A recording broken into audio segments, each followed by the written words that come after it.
So, you think the Second Amendment is safe?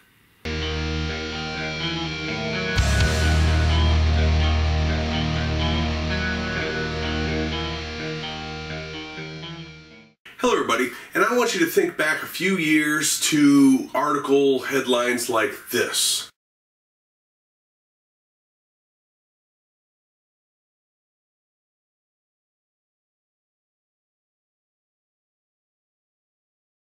Now, those were commonplace. Those were article headlines you saw for 8 years under the Obama administration, and even as the 2016-2017 election was coming up, for fear that Hillary Clinton may actually become president.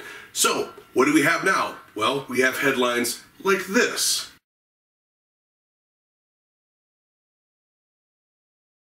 That's right. Everybody's just taking it easy. Can't get anybody to show up for training, can't get people to recruit, can't do any of that stuff. And this is things that I hear from groups all across the nation. Can't get anybody to do anything because everybody is just so relaxed at this point. Trump's got our back. The Second Amendment is safe with him, right?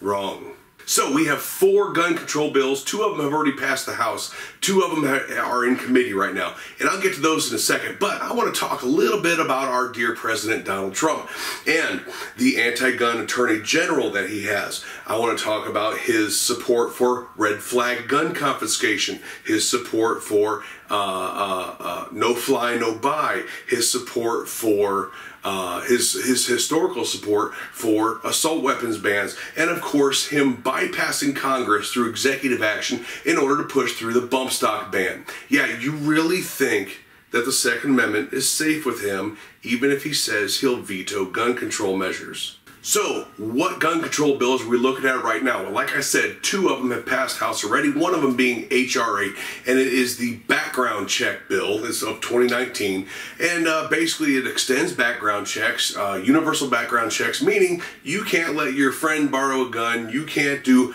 one of many, many, many things that you currently can do that are completely harmless acts. Now, one thing that the H.R. 8 isn't going to do, it's not going to stop any crimes. Mind you, and we know this, that gun control measures are never meant to stop crimes. It's never meant to punish the criminal. It's only meant, they're only meant to punish the law-abiding gun owner. So we have universal background checks getting ready to be passed.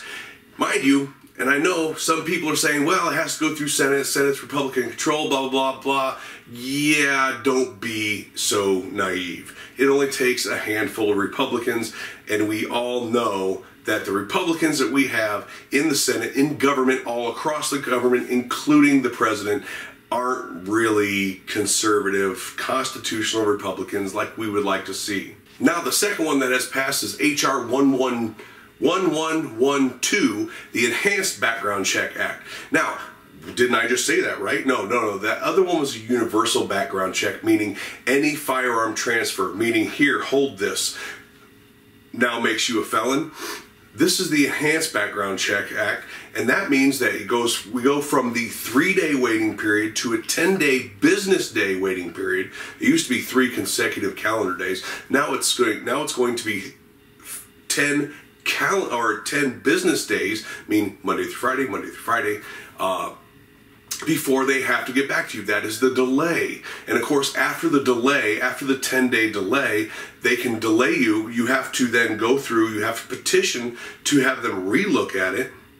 And then another 10 days will pass. Well, you add the weekends to that, and your 30 calendar days are up from your 4473 original background check. Now you have to redo it. So H.R. 1112, if I'm talking too fast for you, means they can indefinitely hold you in limbo through the background check period. They can indefinitely keep you from actually purchasing a firearm.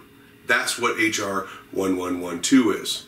Now, the 2 that have been introduced, they're in committee right now, and as of the recording of this video, hasn't been passed through the House yet, is H.R. 822 is the first one, and that is mandatory insurance. Mandatory insurance in order to own and operate and have and everything with firearms, that you have to have insurance. That's what HR 822 is, and HR 1263, the National Firearms Amendments Act.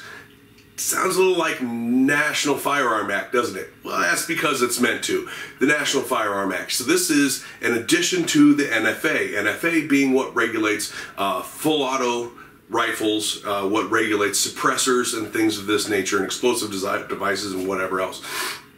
So NFA is a $200 tax stamp and a extremely long waiting period in order to purchase something that is on the NFA list, meaning, again, full autos, suppressors, things like that. Well, the HR 1263 aims at taking all semi-automatic magazine-fed rifles.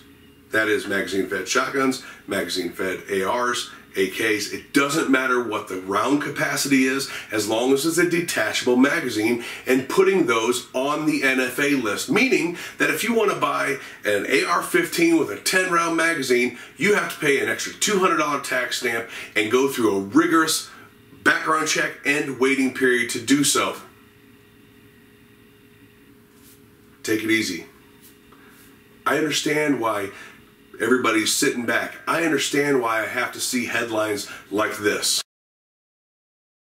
Because the Second Amendment is safe. Freedom is completely safe right now because we've got a Republican president. Wake up, people. They're coming after your freedoms. They're coming after your firearms. And if what I've said right here today isn't proof enough of that for you, I don't know what to tell you.